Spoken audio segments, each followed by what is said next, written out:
Hello সবাইকে শুভ সন্ধ্যা। আজকে যাচ্ছি একটা বিয়েবাড়িতে। আর বিয়েবাড়িটা ছিল আমাদের বাড়ির পাশেই, তার জন্য টুকটুক করে হেঁটে হেঁটে আমি আর মা চলে আসলাম বিয়েবাড়িতে। এই দেখো মা আমার আগে আগে হাঁটছে, এরপরে আমিও একটু ঢং ঢং দেখিয়ে বিয়েবাড়িতে ঢুকছি।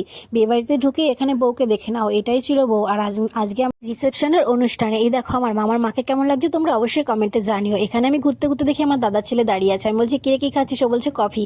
তারপরে আমি সব কিছু স্টলগুলো ঘুরে ঘুরে দেখছিলাম। আর এখানে দেখছি কফি, ফুচকা অনেক কিছুই রয়েছে, আইসক্রিম রয়েছে। আর সব থেকে বেশি আমার পছন্দ হলো আইসক্রিমটাই। তাই আমি এখান থেকে একটা আইসক্রিম নিয়ে খেয়ে দেখলাম যে কেমন লাগছে। দেখলেন দারুণ খেতে, আইসক্রিমটা সত্যি হেভি লাগে। আর এমনিতে তো আমি আইসক্রিম খেতে পছন্দ করি, সে যেমনই হোক না কারণ আইসক্রিম আমি ভীষণ পছন্দ করি। তারপরে এখান থেকে আইসক্রিমটা খেয়ে চলে আসলাম ফুচকা খেতে। আর ফুচকা খেতে এসে তো প্রচুর লাইন, একটুখানি সময় দাঁড়িয়ে তারপরে অবশেষে আমি লাইন পেলাম। এখান থেকে আমি দুটো ফুচকা খেয়েছিলাম, তার কারণ বেশি কিছু খাওয়া যাবে না, বিয়েবাড়িতে অনেক কিছু খাবার, সব কিছুই আমাকে মিলিয়ে মিশিয়ে কম বেশি খেতে হবে। তারপরে এখান থেকে দুটো ফুচকা চলে আসলাম পকোড়া খেতে। আর পকোড়া এখানে আমি প্রথমে যখন এসেছিলাম তখন ছিল না, এখন নিয়ে এসছে পকোড়া। আর তারপরে আমি 4টে পকোড়া এখানে নিয়ে নিলাম।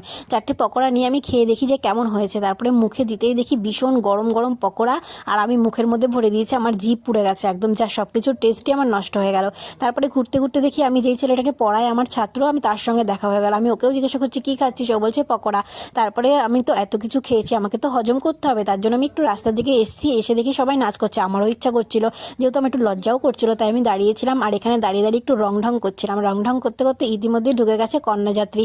আর কন্যাযাত্রী ঢুকে গেছে মানেই আমাকে এখন খেতে যেতে হবে, তার কারণ খাওয়া দাওয়ার প্যান্ডেলে এখন অনেকটাই ভিড় হয়ে যাবে। আর ভিড় ঠেলে খেতে গেলে আমাকে 12টা বেজে যাবে, তার জন্য আমি তাড়াতাড়ি চলে যাই। আর ভিডিওটা এইটুকুই রাখলাম, তোমাদের কেমন লাগলো আমাকে অবশ্যই জানিও। ভিডিও ভালো লাগলে একটা লাইক করো, কমেন্ট করো, শেয়ার করো বন্ধুদেরকে।